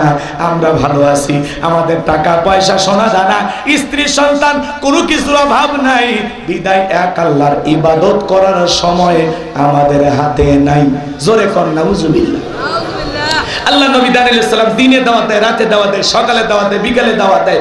কোনো মতেই যখন তারা দাওয়াত গ্রহণ করলেন না, সংক্ষিপ্ত করে বলে দিয়েছে। কষ্ট হচ্ছে নাকি আপনাদের? বেশি কষ্ট হলে দোয়া করে দেবেন। আল্লাহ নবী দানিয়েল সালামের দাওয়াত যখন তারা কোনো মতেই কর্ণপাত করলেন না, আল্লাহর নবী দানিয়েল সালাম তখন থেকে বলে, শোনো, কোন কওমের মানুষ, কোন জাতির মানুষ যখন দাম্ভিকতা করে, অহংকার করে, খোদাত্রয়ী হয়ে যায়, আল্লাহ পাক তাদের ভাগ্যে দুই ধরনের আযাব আর গজব পাঠায়। এক নাম্বার হলো আসমান জমিনের গজব পাঠায়া আল্লাহ হয় তাদেরকে ধ্বংস করবে, আর না হয় তাদের ভাগ্যে জালেম শাসক পাঠায়া দেবে। নেতা হবে যেমন, শাসক হবে তেমন। বোঝেন না? বোঝেন না? আপনি ভালো হলে আপনার নেতাও ভালো হবে। কথা কম। আপনি ভালো হলে আপনার নেতাও, রাগ করতেছেন, কথা বলবেন না। একটা তাকবীর দেন, লিল্লাহি তাকবীর। এক পাগল তেঁতুল গাছের নিচে হাত তুলে বলে, আল্লাহ, এই তেঁতুল গাছে রাজশাহীর ফজলি আম দে, রংপুরের হাড়ি ভাঙ্গা দে, সাপাহারের আমরুপালি দে। কোন গাছের নিচে দোয়া করে? আরেকটু জোরে কম। আল্লাহ তখন বলতেছে, এ পাগল, তেঁতুল গাছের নিচে আম চাইলে কি দোয়া কবুল হবে? তেঁতুল গাছের নিচে হাত তুলে কিয়ামত পর্যন্ত দোয়া করলে যেমন তেঁতুল গাছে আম পাওয়া যাবে না, নিজে নির্বাচনের আগে 500 টাকা 1000 টাকার বিনিময়ে নিজেকে বিক্রি করার পরে হাত তুলে এদেশে উমরের মতো নেতা চাইলে পাওয়া যাবে না। আগে জনগণ 1 নাম্বার, নেতা 1 নাম্বার, জনগণ 2 নাম্বার, নেতা হবে 6 নাম্বার। কথা বলেন? তাছাড়া ওই চোর বাটপার গুলো ভাগ্যে আবার চাপবে, আর আপনি খালি ওই 1.5 টাকার বিড়ি আর 3 টাকার চা খায় স্লোগান দেন। হ্যাঁ, বল্টু ভাইয়ের চরিত্র হুলের মতো পবিত্র, নামাজ পড়ে 1 ওয়াক্ত, গাঁজা খাই 5 ওয়াক্ত, বুমসুরিতে পাকাপোক্ত, শয়তানের 1 নাম্বার ভক্ত, হুজুরদের জন্য খুবই শক্ত, সুশা খাই গরিবের রক্ত। ওদের পিছনে স্লোগান দেয়। নেতা পাইছি 1 খান, ট্যাবলেট খান, ট্যাবলেট খান, ট্যাবলেট খান, যেখানে আমরা আছি সেখানে ট্যাবলেট খান, কবরে তোমরা কেন ওপরে। কথা কন। ওই স্লোগান দিয়ে লাভ হবে না। আপনি 1 নাম্বার, নেতাও 1 নাম্বার। আপনি 2 নাম্বার, নেতাও 2 নাম্বার। আপনি যদি সুদ, ঘুষ, দুর্নীতি মুক্ত সমাজ করতে চান, সেই ইনসাফ আপনার ভিতরে থাকালেন। বোনের জমিটা ভালো করে বুঝা দেন না, ভাই হয়ে ভাইয়ের হক নষ্ট করেন। হ্যাঁ, 3 বার হজ করে হাজি হয়ে জমির আল ঠেলেন, দুধে পানি মিশান, সুদ ঘুষ ছাড়া দিন চলে না, মিথ্যা ছাড়া দিন চলে না। আর আপনি উমরের মতো নেতা চাচ্ছেন, অতই সহজ। তালুকদার বংশের মতো কলিজা যদি বড় হয়, বাপের বেটা যদি হয়ে থাকেন, হাত তুলে বলতে পারবেন যে হুজুর নির্বাচনকে কেন্দ্র করে কোনোদিন চা, বিড়ি, পান, সিগারেট কোন নেতার কাছে হাত পেতে টাকা চাবো না। বাপের বেটা হলে হাত তুলে দেখান। এই ক্যামেরাতে ভিডিও হচ্ছে কিন্তু। লিল্লাহি তাকবীর। আপনার ভোট যাকে সৎ মনে হবে, যোগ্য মনে হবে, ভালো মনে হবে, যাকে দিলে এলাকার উন্নয়ন হবে, যাকে দিলে সমাজের মানুষ নিরাপদে থাকবে, যারা ক্ষমতায় গেলে ব্রিজের টাকা মেরে খাবে না, রাস্তার খোয়া খাবে না, পিস খাবে না। কথা কন। ব্রিজে ঢুকানোর কথা ঢুকে দেয় বাঁশ, ব্রিজ উদ্বোধন করার আগে রুকুত চলে যায়। এই জন্য ওই দুর্নীতি ভাস ওদেরকে তোলা যাবে কি? চাষা কথা বোঝেন? খালি মোষ থাকলে নেতা হওয়া যায় না। কথাকে বোঝা গেল? বিশাল বড় মোষ আর ভুঁড়ি দেখে বলে বাপ রে বাপ, বিরাট বড় নেতা। আমার ভাইয়েরা মন খারাপ করবেন না। আমরা আগামীতে এই দেশে যাদেরকে পার্লামেন্টের সদস্য বানাবো, অবশ্যই তারা যেন জনগণের জন্য কাজ করবে, 1 টাকার দুর্নীতিও করবে না। এমন নেতা প্রতিষ্ঠিত করতে হবে আমার ভাইয়েরা, যেই নেতারা ক্ষমতায় গেলে আল্লাহর জমিনে আল্লাহর দ্বীনের বিজয় হবে, কোরআনের আইন প্রতিষ্ঠিত হবে, যাদের মাধ্যমে মানুষ নিরাপদে থাকবে, চুরি থাকবে না, দুর্নীতি থাকবে না, টেন্ডারবাজি, চাঁদাবাজি থাকবে না, কোন নিরপরাধ মানুষকে এই দুনিয়ার জমিনে হত্যা করা হবে না, কোন মানুষকে রেল স্টেশনে ঘুমাইতে হবে না, দেশে কোনো পতিতালয় থাকবে না, মদের বার থাকবে না, অশ্লীল কোনো কাজ থাকবে না, সমস্ত অশ্লীল কাজ বন্ধ করে এদেশের সকল মানুষের অধিকার প্রতিষ্ঠিত করবে। আগামীতে এমন মানুষকেই আমাদের নেতা হিসাবে আমরা চাই। চলেন সামনের দিকে যাই বাজার গো। আমার, আল্লাহর নবী দানিয়েল আলাইহিস সালাম ডেকে বলে, শোনো ও আমার কওমের মানুষেরা, যদি তোমরা আল্লাহর পথে ফিরে না আসো, আল্লাহ কিন্তু দুই ধরনের আযাব আর গজব পাঠায়া যুগে যুগে মানুষকে সাইজ করেছেন। এক নাম্বার হলো আসমান জমিনের আযাব আর গজব দিয়ে হয় আল্লাহ তাদেরকে ধ্বংস করেন, আর না হয় তাদের ভাগ্যে জালেম শাসক পাঠায়া দেয়। পয়গম্বরের কথা তারা শুনলো না, আল্লাহ পাক তখন ওই বনি ইসরাইলের উম্মতের উপরে জালেম বাদশা বখতে নাসরকে পাঠায়া দিল। জালেম বাদশা বখতে নাসর ক্ষমতার চেয়ারে বসার পরে লুণ্ঠন শুরু করলো, লুটপাট শুরু করলো, জায়গা জমি সম্পদ টাকা পয়সা সোনা দানা এগুলো লুটপাট করে বাদশার দরবারে নিয়ে যেতে লাগলো। শুধু তাই নয়, ওই দেশের নিরপরাধ মানুষগুলোকে জেলখানায় বন্দী করতে লাগলো। আল্লাহর নবী দানিয়েল আলাইহিস সালাম সহ তার ৭০,০০০ উম্মতকে বাদশা বখতে নাসর তার জেলখানায় বন্দী করলো। নবী মানুষ কোন জায়গায়? জেলখানা। একটু জোরে বলেন না ভাই, আপনাদের ভয় মনে হয় কাটেনি। আচ্ছা, নবী মানুষ কোন জায়গায় এটা বললে কি ভয় লাগে? আপনাকে জেলখানা দেবে? সেই দিন আর আছে? ভয় পাচ্ছেন? নবী যদি জেলখানায় যায়, আজকে যারা নাইবে রাসূল করবে, যারা কোরআন সুন্নাহর হক কথা বলবে, এই জমিনে আল্লাহর দ্বীনের বিজয় চাইবে, মাঝে মাঝে তাদেরকেও এই সুন্নাত আমল করা লাগবে। কিন্তু মনে রাখবেন, আলেমেরা জেলখানায় গেলে সম্মান কমে না আর বাড়ে? আরো জোরে বলেন। মিথ্যা দর্শনের আসামি বানায়া আলেমদেরকে জেলখানায় দিয়েছিল, কথা বলেন ঠিক কিনা? আল্লামা মামুনুল হককে জেলখানায় দিয়েছিল, আল্লামা সাইদিকে জেলখানায় দিয়েছিল, কথা বলেন ঠিক কিনা? কিন্তু মনে রাখবেন বাজান গো আমার, ওরা যত মিথ্যা তহমত দেখ, মিথ্যা অপবাদ দেখ, এগুলো একজন অন্ধ মানুষও বিশ্বাস করে না, কথা বলে ঠিক কিনা?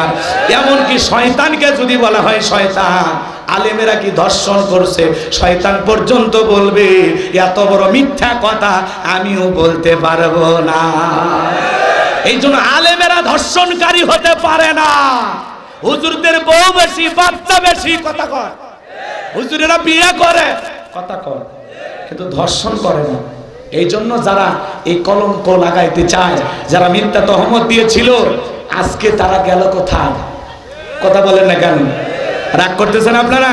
এই জন্য মিথ্যা অপবাদ দিয়ে লাভ নাই। ওলামা ইকরাম জেলখানায় গেছে, এতে সম্মান কমছে না বাড়ছে?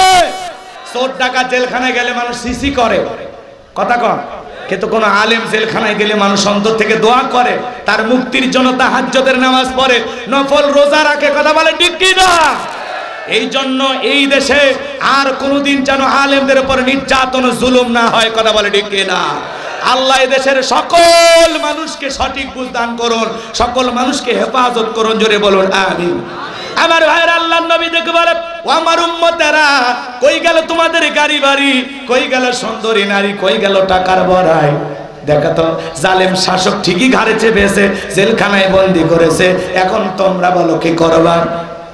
উম্মতরা ডেকে বলে, নবী আপনার কথা যে এতটা সত্য হবে আমরা বিশ্বাস করতে পারি নাই গো নবী, আপনার কথা দিবালোকের মতো সত্য হয়ে গেছে। ও নবী, আজ থেকে আপনি যা বলবেন আমরা তাই শুনবো, আর গাছের পূজা, মাছের পূজা, বাছুরের পূজা, চন্দ্রের পূজা করব না, এখন থেকে এক আল্লাহর ইবাদত করব। নবী গো, আমরা তওবা করে ঈমান গ্রহণ করব। আল্লাহর নবী দানিয়েল আলাইহিস সালাম ডেকে বলে, শোনো, সত্যি যদি তোমরা তওবা করে ফিরে আসতে চাও আল্লাহর দিকে, নিজেকে পরিবর্তন করার সিদ্ধান্ত নাও, তাহলে আজকে রাত 12টার পরে আমি যখন আল্লাহ বলে ডাক দেব, আমার সঙ্গে তোমরা সবাই ঘুম থেকে জাগ্রত হয়ে আল্লাহ বলে ডাক দিবা। ওই সময় আমরা কাকুতি মিনতি সহকারে আল্লাহর কাছে প্রার্থনা করব। একমাত্র আল্লাহই পারে জালেমের জেলখানা থেকে মুক্ত করে দিতে। একটু জোরে বলা যাবে না আল্লাহু আকবার? আমার ভাইরা, রাত 12টার পরে আল্লাহর নবী দানিয়েল আলাইহিস সালাম আল্লাহ বলে ডাক দিয়েছেন। আপনারা একটু জোরে ডাক দেন আল্লাহ, আর একটু জোরে বলেন আল্লাহ। এই যে আল্লাহ বলে ডাক দিলাম, আমাদের আল্লাহ খুশি না বেজার? যত বেশি আল্লাহকে ডাকবেন, কোটি কোটি বার ডাক দিলেও বিরক্ত হন না যিনি, তিনি কে? তাহলে একটু দরদ মাখা কণ্ঠে ভালোবাসা নিয়ে আর একবার ডাক দে, বলেন আল্লাহ। আর একবার জোরে বলেন আল্লাহ। এই যে মাহফিলে এসে আল্লাহকে আল্লাহ বলে ডাক দিছেন, আমার আল্লাহ দেখে নাই? আমার আল্লাহ খুশি হয়ে গেছে বান্দার উপর। জামার বান্দা রংপুরের পীরগাছা পাউটানা, তার পাশে সাওলাই বৈশা আমি রবকে ডাক দেয়, আমার আল্লাহ খুশি হয়ে গেছে। সুবহানাল্লাহ, আরো আসতে বলে। এই যে সুবহানাল্লাহ বললেন, আপনাদের নামে জান্নাতের বাগান একটা করে গাছ লাগানো হয়েছে। এই জন্য মালিকের জিকির করতে, আল্লাহকে স্মরণ করতে কৃপণতা করার কোনো সুযোগ নাই। অনেকে দুই একজন ওঠা বসা করতেছেন, ভাই গভীর রাত করে আমি মাহফিল করি না, আর কয়েকটা মিনিট আপনাদের কাছে সময় আছে, একটু ধৈর্য নিয়া। হ্যাঁ, এভাবে রাতের বেলা আসাও হয় না। আমার কষ্ট হলে আমি বলবো, আপনারা মেহেরবানি করে পরিবেশ নষ্ট করবেন না। খারাপ লাগে? অনেক চাচা ওঠা বসা করতেছে, এমনও মুরব্বী আছে ফজর পর্যন্ত যাত্রা দেখছে। কথা বল। তো কোরআনের মাহফিলে একটু আধা ঘন্টা সময় দেয়া যাবে না? 12:30টার মধ্যে দোয়া হবে ইনশাআল্লাহ। তাকবীর। আমার ভাইরা, খারাপ লাগে? কষ্ট নেবেন না বাজান গো আমার। আমি যে কথা বলতে চাচ্ছিলাম, আল্লাহ নবী দানিয়েল সাল্লাম আল্লাহ বলে ডাক দিয়া কাকুতি মিনতি সহকারে মাথা নত করে আল্লাহর কাছে ডেকে বলেন, আল্লাহ আমার উম্মতেরা ভুল বুঝতে পেরেছে, তারা আর গুনাহের কাজ করবে না, তারা আর শিরকের কাজ করবে না, তারা তওবা করে ঈমান গ্রহণ করতে চায়। আল্লাহ গো, আপনি আমার উম্মতকে মাফ করে দেন, আর এই জালেমের জেলখানা থেকে মুক্ত করার ব্যবস্থা করে দেন। নবী যখন চোখের পানি ছেড়ে দিয়া উম্মতের জন্য কাঁদে, আমার আল্লাহ তখন আসমান থেকে ডেকে বলে, নবী দানিয়েল আর কান্না করতে হবে না, আমি আল্লাহ তোমাদের দোয়াকে কবুল করে নিয়েছি। এজন্য যুবক, যদি কিছু চাইতে হয় কোনো মাজারে না, কোনো বাবার কাছে না, চাইতে হবে কার কাছে? আরো জোরে বলেন। নিজের চাওয়া আল্লাহর কাছে আপনি চাইবেন, কোন মাজারে পীর সাহেবের মাধ্যমে চাওয়া লাগবে না, চাইতে হবে সরাসরি কার কাছে? আমার ভাইরা গভীর মনোযোগ দিয়ে শুনবেন, যে কথা বলতে চাচ্ছিলাম। আল্লাহ ডেকে বলে, পয়গম্বর দোয়া মঞ্জুর হয়ে গেছে, আমি আল্লাহ পাক ওয়াসিরেই বাদশা বখতে নাসরের জেলখানা থেকে মুক্ত করার ব্যবস্থা করে দেব। ওই রাত্রিতে আল্লাহ রাব্বুল আলামিন জালেম বাদশা বখতে নাসরকে এমন একটা মারাত্মক ভয়ঙ্কর স্বপ্ন দেখা দিয়েছে। ওই মারাত্মক স্বপ্ন দেখা বাদশা চিৎকার মেরে ঘুম থেকে উঠছে। এত জোরে চিৎকার মেরে উঠছে, আশেপাশে যারা নিরাপত্তা কর্মী ছিল, যারা সিকিউরিটির দায়িত্ব পালন করতেছিল, ওরা এসে বলে, নেতা এত জোরে চিৎকার মেরলেন, ব্যাপারটা কি? বলে, সিহারা দেখে বোঝো না আমি আতঙ্কে আছি, তাড়াতাড়ি করে রাজ্যের ভিতরে ঢোল পিটে সংবাদ পৌঁছায় দাও। এই রাজ্যের যারা স্বপ্নের তাবির কারো কাছে স্বপ্নের ব্যাখ্যা বলতে পারে, গণক জ্যোতিষী আছে, সবাই যেন আগামীকাল সকালবেলা আমি বাদশার দরবারে হাজির হয়। এইবার পরের দিন সকালবেলা সবাই বাদশার দরবারে হাজির হয়ে গেছে। এইবার বাদশা বখতে নাসর যখন স্বপ্নের কথা বলতে যাবে, ওই মুহূর্তে আল্লাহ রাব্বুল আলামিন বাদশা বখতে নাসরের মাথার মেমোরির ভেতর থেকে সমস্ত কথাগুলো নিয়ে যায় আল্লাহর নবী দানিয়েল সালামের মাথার মেমোরির মধ্যে সেভ করে দিলেন। বলুন সুবহানাল্লাহ। হে যুবক, শেয়ারের মাধ্যমে একটা মোবাইলে যা আছে আর একটা মোবাইলে পার করা সম্ভব কিনা? তাহলে বাদশার মাথার মধ্যে স্বপ্নের যে কথাগুলো আছে, নবীর মাথার ভিতরে ঢুকানোর ক্ষমতা আল্লাহর আছে না নাই? এইবার বাদশা বখতে নাসর যখন জনগণের সামনে স্বপ্নের কথা বলতে যাবে, গতকাল রাত্রে কি যেন স্বপ্ন দেখলাম, আর বলতে পারে না। বাদশাকে স্বপ্নের কথা ভুলিয়ে দিলেন তিনি কে? আর একটু জোরে বলেন কে? এইবার বাদশা বখতে নাসর রেখে বলে, আমি স্বপ্নে কি দেখেছি সেই কথাও তোমাদেরকে বলতে হবে, স্বপ্নের ব্যাখ্যাও বলতে হবে। জনগণ ডেকে বলে, বাদশা এ তো পাগলামি কথা, স্বপ্ন দেখেছেন আপনি, আমরা কিভাবে বলবো? বাদশার স্বপ্নের কথা জনগণ কি জানে? কথা কয় না। বাদশা তো দূরের কথা, স্বামী কি স্বপ্ন দেখে স্ত্রী জানে না, স্ত্রী কি স্বপ্ন দেখে স্বামী জানে? কথা কন নাকি ভাই? আপনার বিরক্ত হচ্ছে? একই খাটে ঘুমায় না স্বামী স্ত্রী, স্বপ্নে আপনার বউ আপনাকে বাদ দিয়ে আর একটা ছেলের হাত ধরে পার্কে ঘুরতেছে। যদি টের পাইতেন কি করতেন? একজন কয় মেরে ফেলতেন। বউরে মাইল না, মামলা দেবে। কথা খায় না, রাগ করতেছেন? এদিক খেয়াল করেন, আপনার বউ আপনাকে বাদ দিয়ে যদি পার্কে ঘুরে, এটা টের পাইলে অবশ্যই আপনি বউকে ধমক দিতেন। কথা কয় না কেন? আবার আপনি আপনার বউকে বাদ দিয়া আর একটা মেয়ে কিনে যদি পার্কে ঘোরেন, এটা যদি আপনার বউ টের পায় কি করতে? ঝাঁটা দিয়ে পিটাই তো। কথা কন ঠিক খেলা? তাহলে বউ স্বপ্নে কি দেখে স্বামী জানে না, স্বামী কি স্বপ্নে দেখে বউ জানে না। যার স্বপ্নের কথা তারই মাথায় থাকে। কথা বলে ঠিক? মাঝে মাঝে স্বপ্নে দেখেন না সাপ তারা করেছে, ঘুমোর থেকে উঠে দেখেন না সাপ আর নাই। কথা বলে মাঝে মাঝে স্বপ্নে দেখেন বাড়িতে আগুন লাগিয়ে বাড়ি ঘর পুড়ে শেষ, ঘুমোর থেকে উঠে দেখেন না সব ঠিকই আছে। মাঝে মাঝে দেখেন স্বপ্নে আপনি মারা গেছেন, বউ বাচ্চা কান্নাকাটি করতেছে, তখন ঘুমোর থেকে উঠে না বেঁচে আছি। কথা কান ঠিক কিনা? স্বপ্ন তো স্বপ্নই, স্বপ্ন আর বাস্তব কি এক? কত স্বপ্ন দেখি আমরা, কত রঙিন স্বপ্ন। দীর্ঘদিন দুনিয়াতে বেঁচে থাকবো, কত রং বেরঙের স্বপ্ন যুবকের। হে যুবক, এত স্বপ্ন তো পূরণ হবে না। ক্ষণিকের জিন্দিগিতে হঠাৎ করে মৃত্যু চলে আসবে। এই জন্য এত স্বপ্ন নিয়ে তুমি বিভোর কেন? দুনিয়ার পিছনে এতটা পাগল কেন? এই দুনিয়াটা ক্ষণিকের মায়াজাল, এই দুনিয়ার চাকচিক্য সৌন্দর্য তোমাকে আমাকে পাগল বানাইছে, কিন্তু এই দুনিয়ার সৌন্দর্য এই চিরকাল থাকা। কথা বলেন, এই দুনিয়াতে আমরা কেউ চিরকাল থাকতে পারবো? এই যে 2 নাম্বার আয়াতের আলোচনা এসে গেছে, একটু অপেক্ষা করেন, বলতেছি। কষ্ট হচ্ছে আপনাদের? আমার ভাইয়ের, আমি যে কথা বলতে চাচ্ছিলাম, হৃদয়ের কান পেতে কথাগুলো শোনা যান। আমার কথা মনে আপনারা ভুলে গেছেন। বাদশা স্বপ্নে কি দেখেছে আর এই স্বপ্নের ব্যাখ্যা কি হবে আপনারা শুনবেন। কারদের ইচ্ছা আছে 2টা হাত তুলে আল্লাহকে একবার দেখান, লিল্লাহি তাকবীর। আমার ভাইয়েরা, আমি আপনাদের সামনে 2টা আয়াত কারিমা তিলাওয়াত করেছি। 1 নাম্বার আয়াতের আলোচনা ক্ষমতার প্রেক্ষাপটে কিছু কথা তুলে ধরেছি, আপনারা অল্প হলেও বোঝার চেষ্টা করেছেন তো ইনশাআল্লাহ। এইবার 2 নাম্বার আয়াতে আল্লাহ রাব্বুল আলামিন বলেন, আল্লাযী খলাকাল মাউতা ওয়াল হায়াতা লিয়াবলুয়াকুম আইয়ুকুম আহসানু আমালা ওয়া হুয়াল আজিজুল গফুর।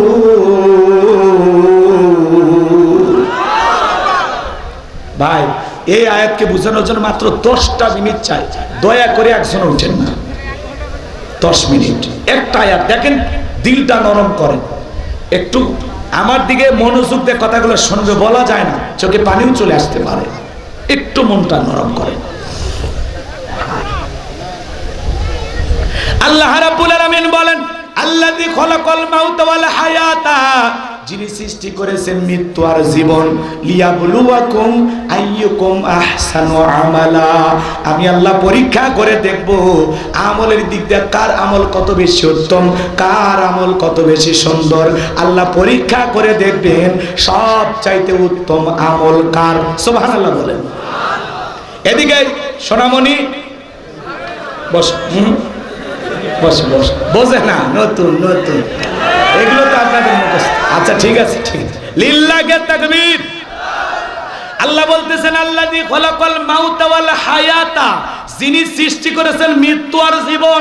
দুনিয়ার যত ক্ষমতা ধরো থাক না কেন, এ বাজার দুনিয়াতে যত পাওয়ারফুল নেতা থাক, একজন মৃতকে জীবিত করার ক্ষমতা আছে।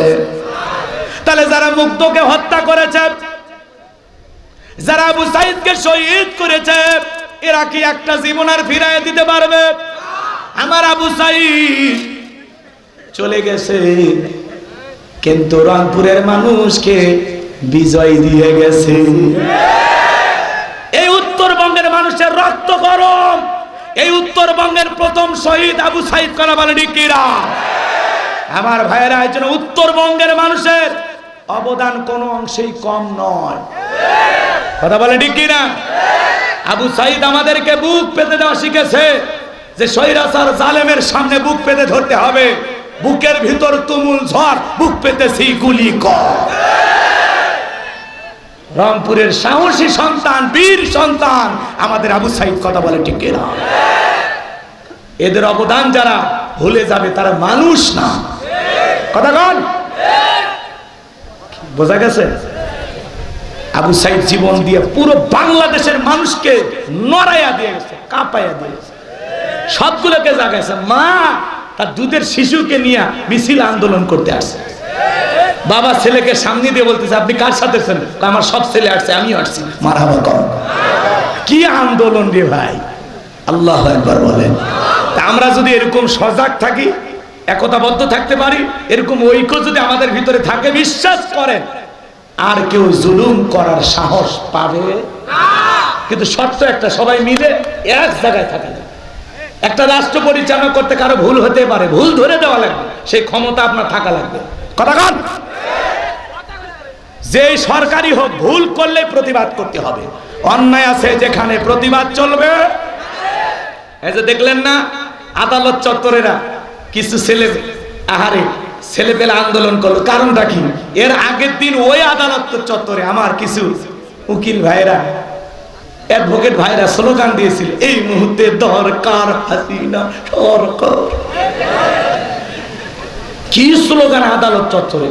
ওই সমস্ত বিচারকদের আর রাখা হবে না। অলরেডি 30 জনকে ছুটিতে পাঠাইছে। বাড়াবাড়ি করে কেন?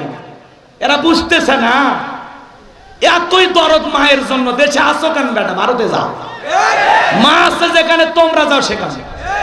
আর কেমন মা? যে মা তোমাদেরকে ছেড়ে চলে গেল। আমরাও তো মা দেখছি, আমাদের কথাও ভাবেনি। ভাবছে গেল কেন? থাক, পদত্যাগ করে থাকবে, দরকার 6 মাস জেলে থাকবে। দেশ ছেড়ে কেন গেল? কথা কয় না কি, তাই না? আমার ভাইয়েরা ভালো করে বুঝবেন, যারা অপরাধ করে এরাই পালায়। কথা কয় না কেন? এই জন্য বাজার গো আমার, আমরা অনুরোধের ভাষায় কথাগুলো বলতেছি, কেউ মনে কষ্ট নেবেন না।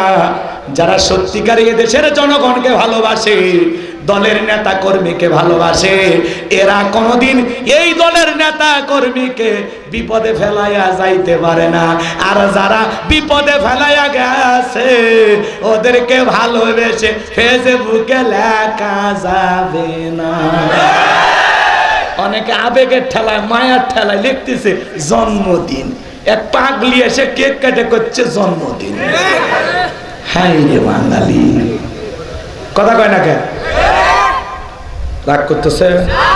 করেন, সমস্যা নেই। আমার ভাইয়েরা গভীর মনোযোগ দিয়ে শুনবেন, 10টা মিনিট আপনাদের কাছে চাই। তাহলে পৃথিবীর কোন নেতার ক্ষমতা আছে মৃতকে জীবিত করার? এই ক্ষমতা কার হাতে?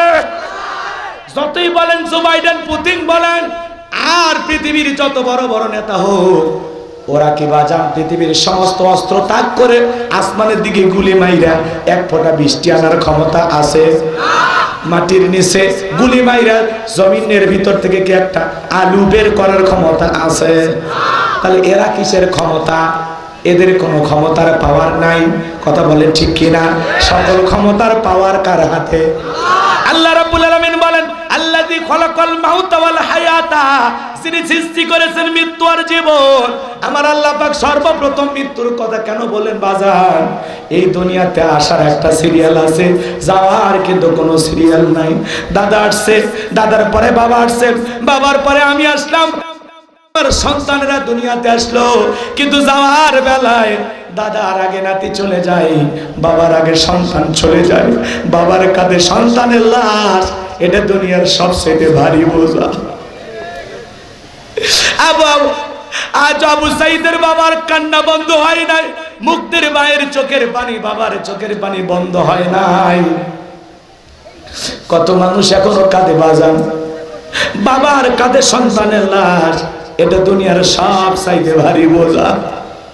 এ যুবক মনোযোগ দিয়ে গুনাহগারের কথাগুলো শোনা যাও। রংপুরের ভাইয়েরা, আল্লাহ তাআলা বলতেছেন, আল্লাযী খলাকাল মাউতা ওয়াল হায়াতা, যিনি সৃষ্টি করেছেন মৃত্যু আর জীবন। মৃত্যুর কথা কেন আল্লাহ তাআলা বললেন? এই দুনিয়াতে আসার সিরিয়াল আছে, যাওয়ার কিন্তু কোনো সিরিয়াল নাই বাজার। একটা সন্তান দুনিয়াতে আসবে 9 মাস 10 মাস আগে খবর পাওয়া যায়, কিন্তু একটা মানুষ বিদায় নেবে 1 সেকেন্ড আগেও কেউ বলতে পারে না কার কখনো কোথায় মৃত্যু হবে। কথা বলেন ঠিক কি না? কত রাজা বাদশা আমির ওমর এমপি মন্ত্রী বিদায় নিয়ে চলে যায়। এ যুবক, তোমাকে আমাকেও যেতে হবে। দুনিয়া চিরকাল থাকার জায়গা না। কুল্লু নাফসিন যায়িকাতুল মাউত, প্রত্যেক প্রাণীকে মৃত্যুর স্বাদ গ্রহণ করা লাগবে। এই মৃত্যুর স্বাদ হলো 2 প্রকার।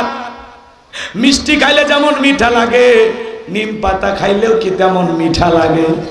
নিম পাতা খাইতে তিতা লাগে, মিষ্টি খাইতে মিঠা লাগে, ঠিক ইমানদারের মৃত্যুটা হবে মিঠা মৃত্যু। ইমানদার কিভাবে মৃত্যুবরণ করবে? একটা সন্তান মায়ের কোলে দুধ পান করতে করতে সন্তানটা যেমন ঘুমের মধ্যে যায়, সন্তানটা যেন মন টের পায় না, এমনি ভাবে যারা ইমানদার তারা দুনিয়ার জমিন থেকে বিদায় নেবে, টেরও পাবে না। বলেন সুবহানাল্লাহ।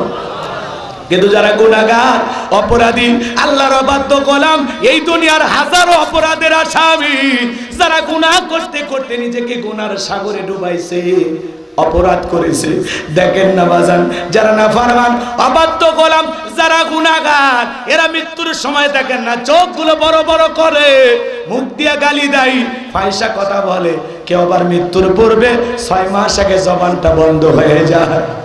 সন্তানেরা শরবত বানায়া চামচ দিয়ে মুখে তুলে দেয়, খাওয়ার শক্তি থাকে না, গালসি বেয়ে পড়ে যায়। আমার ভাইয়েরা কত মানুষ মৃত্যুর সময় পেশাব পায়খানা করে দেয়। আমার ভাইয়েরা মৃত্যুর যন্ত্রণা বড় কঠিন, মৃত্যুর যন্ত্রণা বড় কঠিন। আল্লাহ নবী ইদ্রিস আলাইহিস সালামকে জিজ্ঞাসা করা হয়েছিল, ও আল্লাহ নবী ইদ্রিস, মৃত্যুর যন্ত্রণা আপনার কাছে কেমন মনে হয়? আল্লাহ নবী ইদ্রিস আলাইহিস সালাম থেকে বলেন, জ্যান্ত ছাগলের গা থেকে চামড়া খসাইলে ছাগলের যেমন কষ্ট হয়, তার চাইতে মৃত্যুর যন্ত্রণা আমার কাছে আরো বেশি কষ্টকর মনে হয়। আমার ভাইয়েরা, মৃত্যু আসবে, মৃত্যু থেকে পলায়ন করা যাবে না। আইনামা তাকুনু ইদরিকুমুল মাউতু ওয়ালাউ কুনতুম ফি বুরুজিম মুশাইয়াদা।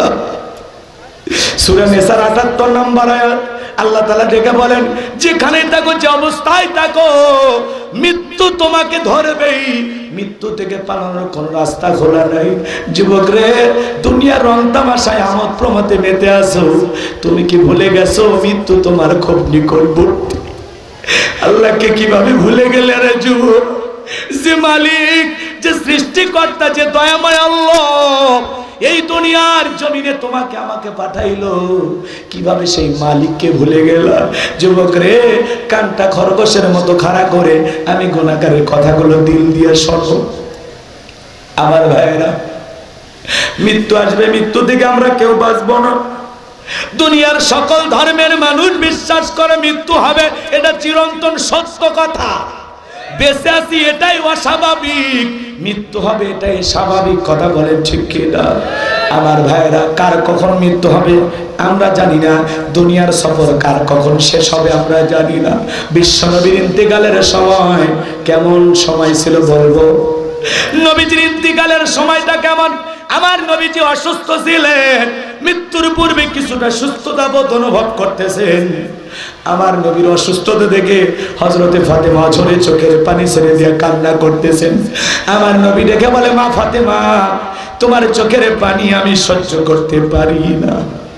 ও মা, তুমি আসো আমার কাছে, আসো, তোমার কানটা আমার মুখের কাছে লাগায়া দাও। হযরতে ফাতেমা বিশ্ব নবীর মুখের কাছে কানটা লাগায়া দিলেন। আমার নবী কি যেন বললেন, হযরতে ফাতেমার কান্না বন্ধ হয়ে গেল। আমার ভাইয়েরা, গভীর মনোযোগ দিয়ে শুনবেন। আম্মা জান আয়েশা ডেকে বলেন, আমার মেয়ে ফাতেমা, তোমার আব্বা জান কি এমন কথা বলেছে যার কারণে তোমার কান্না বন্ধ হয়ে গেল? হযরতে ফাতেমা ডেকে বলে, মা, আমার বাবা বলেছেন বাবার ইন্তিকালের পরে সর্বপ্রথম বাবার সাথে আমার সাক্ষাৎ হবে। আমি বুঝতে পেরেছি মা, বাবার ইন্তিকালের পরে দুনিয়াতে বেশি দিন আমাকে বেঁচে থাকা লাগবে না। আমার ভাইয়েরা, গভীর মনোযোগ দিয়ে শোনেন। আসমান থেকে জিবরাইল এসে নবীজিকে সালাম দিলেন, আসসালামু আলাইকুম ইয়া রাসূলুল্লাহ, ইয়া হাবিবাল্লাহ। হুজুর, আল্লাহ তাআলা জানতে চেয়েছেন আপনার শরীরের অবস্থাটা এখন কেমন। আল্লাহ জানে কি না? জোরে বলেন, জানে কি না? তারপরেও জিবরাইলকে পাঠাইছেন। আল্লাহ রাসূল বলতেছে, জিবরাইল, আগের চাইতে অবস্থাটা এখন ভালো। কিছু সময় পরে আবার জিবরাইল নবীজির দরজায় এসে বলেন, নবী, ও নবী, আপনার দরজায় আমার সাথে আসমান থেকে আজকে আর একজন ফেরেশতা এসেছে, যার নাম হলো মালাকুল মউত আজরাইল। দুনিয়ার কারো বাড়িতে ঢোকার অনুমতি চায় না, পারমিশন চায় না গো নবী, আপনার অনুমতির অপেক্ষায় দাঁড়িয়ে আছে। নবীজি অনুমতি দিলেন। আজরাইল বিশ্ব নবীর ঘরে প্রবেশ করলেন। নবীজির কাছে যায় নবীজিকে সালাম দিলেন, আসসালামু আলাইকুম ইয়া রাসূলুল্লাহ ইয়া হাবিবাল্লাহ হুজুর। নবীজিকে সালাম দেওয়ার পরে ডেকে বলেন, নবী আমার আল্লাহ বলেছেন আমার বন্ধু যদি অনুমতি দেয় তাহলে বন্ধুর জানটা কবজ করব। আমার বন্ধু যদি অনুমতি না দেয় রে মালাকুল মউত এক সেকেন্ড দেরি করতে পারবে না। আমার বন্ধুর যতদিন মনে চায় আমার বন্ধু ততদিন দুনিয়ায় থাকবে। আমার নবী ডেকে বলে, আজরাইলের পরীক্ষার কোনদিন আসবা না। ডেকে বলে, নবী আমার আল্লাহ তাআলা যেদিন অর্ডার দিবেন আমারও সেদিন আসবো। আমার নবী ডেকে বলে, আজরাইল আর আসতে হবে না, তুমি তোমার কাজ করতে পারো। আমার নবী যখন জানটা কবজের অনুমতি দিলেন, মালাকুল মউত যখন বিশ্ব নবী রূহটা বের করার জন্য বুকের উপরে হাত রেখে দিয়েছে, আমার নবী চোখের পানি ছেড়ে দিয়ে কাঁদে আর ডেকে বলে, মালাকুল মউত সহ্য করতে পারি না রে, তাড়াতাড়ি হাত নামায় না, আমি আর সইতে পারি না। আমার নবীর বুকের উপর থেকে যখন আজরাইল হাত নামায় নিল, আমার নবী ডেকে বলে, মালাকুল মউত এই যদি হয় মৃত্যুর যন্ত্রণা আমার উম্মত সহ্য করতে পারবে না। মৃত্যুর পূর্বে উম্মতকে ভোলে না, কেমন দয়ার নবী, কেমন মায়ার নবী পাইছি। সেই নবীর আদর্শ মানার দরকার আছে না নাই? জিবরাইল আজরাইল ডেকে বলেন, নবী এই দুনিয়ার সব চাইতে কম কষ্ট দিয়া আপনার রূহটা বের করা আমি চেষ্টা করতেছি। আমার আল্লাহ আমাকে বারবার বলেছেন, মালাকুল মউত জীবনে কোনোদিন তোর কাছে আমি কিছুই বলি নাই। দুনিয়ার সব মানুষের জান কবজের দায়িত্ব তোর, সকল মাখলুকের জান কবজের দায়িত্ব তোর। এ মালাকুল মউত আমার বন্ধুর সাথে যেন বেয়াদবি না হয়। বিশ্বাস করেন গো নবী, দুনিয়ার সব চাইতে কম কষ্ট দিয়া সতর্কতার সহিত আপনার রূহটা বের করার জন্য আমি চেষ্টা করতেছি। আমার নবী দেখে বলে, মালাকুল মউত এই যদি হয় দুনিয়ার সব চাইতে কম কষ্ট, এত কঠিন কষ্ট আমার উম্মতেরা সহ্য করতে পারবে না।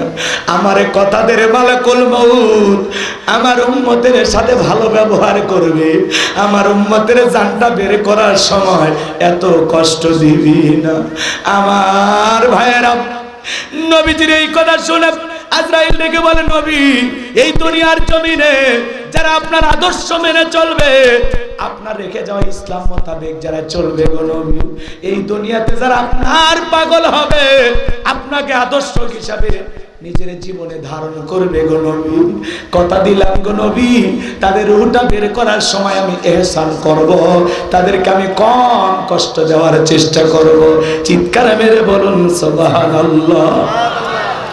এইবার যখন দ্বিতীয়বার বিশ্ব নবীর রূহটা বের করার জন্য আবারও বুকের উপরে হাত রেখে দিয়েছে, আমার নবী ডেকে বলে, মালাকুল মউত সহ্য করতে পারি না, পারি না। আবারও হাত নামায় নাও। আবারও যখন বুকের উপর থেকে হাতটা নামায় নিয়েছে, আমার নবী দু চোখ বেয়ে ঝরঝর করে পানিগুলো পড়ে যাচ্ছে।